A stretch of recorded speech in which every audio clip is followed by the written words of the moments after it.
Hyderabad labour hall میں خواتین کے عالمی دن کے موقع پر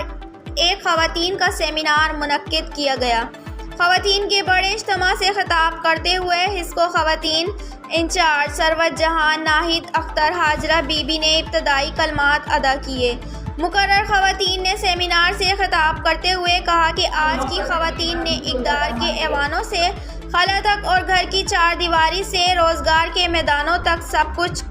کر دکھایا ہے، مگر تفریق پھر بھی برقرار ہے۔ آج کی خواتین نئی ٹیکنالوجی متعارف کرا رہی ہیں، رائے عامہ ہموار کر رہی ہیں۔ اس حوالے سے دنیا میں ILO global trade union, PSI حکومتی سطح، NGO اور ٹریڈ یونینسٹ خواتین کو منظور کر کے ان کے معاشی حقوق کے حصول کے لیے کوشاں ہیں۔ یہی وجہ ہے کہ آج دنیا بھر میں خواتین کے کردار کی اہمیت مسلمہ طور پر تسلیم کی جا چکی ہے، جس کے باعث مختلف شعبہ ہائے زندگی سے تعلق رکھنے والی سماجی، سیاسی، قومی اور نجی اداروں میں خواتین کو مسلسل آگے لایا جا رہا ہے اور ان کی صلاحیتوں سے فوائد حاصل کیے جا رہے ہیں، مگر بدقسمتی سے ہمارے ملک میں خواتین کو اب تک وہ مقام حاصل نہ ہو سکا جس کی وہ حقدار ہیں۔ رحیم، آج خواتین کے حوالے سے پوری دنیا میں عالمی دن منایا جا رہا ہے اور اسی سلسلے میں آج ہم لوگ یہاں یکجا ہوئے ہیں اور اللہ تعالیٰ کی میں شکر گزار ہوں اور سائیں عبداللطیف نظامانی کی کہ انہوں نے یہاں پہ ہمیں ایک پلیٹ فارم مہیا کیا جس میں ہم لوگ اپنے مسائل کی ڈسکس کرتے ہیں اور ان کے حقوق کی پاسداری کے لیے بات کرتے ہیں۔ دیکھیں، باتیں تو ہر سال ہوتی ہیں لیکن اس سے عمل درآمد ہونا چاہیے۔ یہ ساری باتیں ہوتی رہتی ہیں لیکن اس کو صرف بیٹھنا نہیں ہے، صرف بات کرنا نہیں ہے، بلکہ اس پہ عمل درآمد کرانا ضروری ہے اور انشاءاللہ تعالیٰ اگلے سال تک یہ عمل درآمد ساری باتوں پہ ہوگا۔ مرد کارکنوں کے مقابلے میں سوائے سرکاری اداروں کے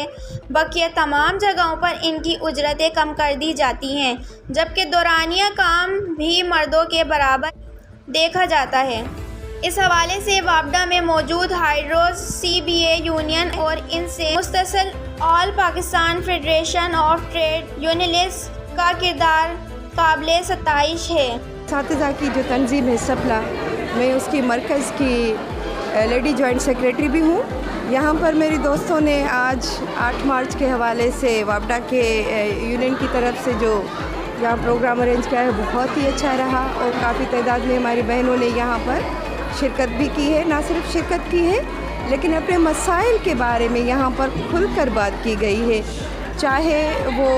ان کے یونین کے حوالے سے مسائل ہوں، ان کے دفاتر میں جو ان کے ساتھ چھوٹے موٹے مسائل درپیش آ رہے ہیں، تو بہت ہی اچھی یہاں پر ڈسکشن ہوئی ہے۔ اور آج جو چارٹرڈ آف ڈیمام یہاں پر جو کیا گیا ہے، انیشیٹ کیا گیا ہے، اس میں جو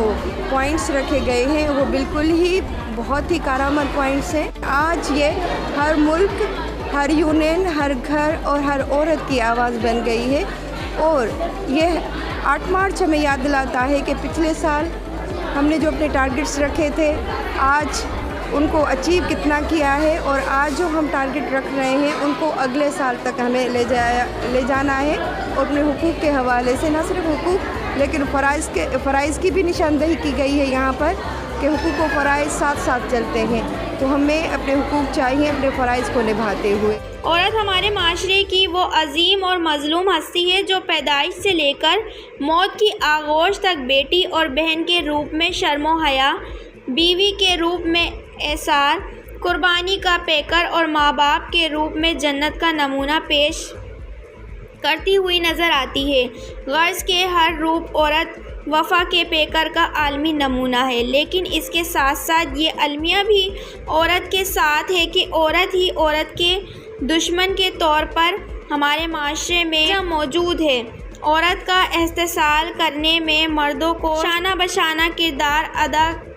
کر رہی ہیں، لیکن یہ طبقہ بڑا نہیں ہے بلکہ محدود ہے۔ آج خواتین کا عالمی دن ہے، ہمیں چاہیے کہ اس دن کی مناسبت اس کی اہمیت کو مد نظر رکھتے ہوئے اپنے حقوق کی بازیابی کے لیے جاری جدوجہد کو تیز کریں اور صرف ایک دن نہیں، سال کے بقیہ 365 دن ہمیں اپنے حقوق کی کوشش جاری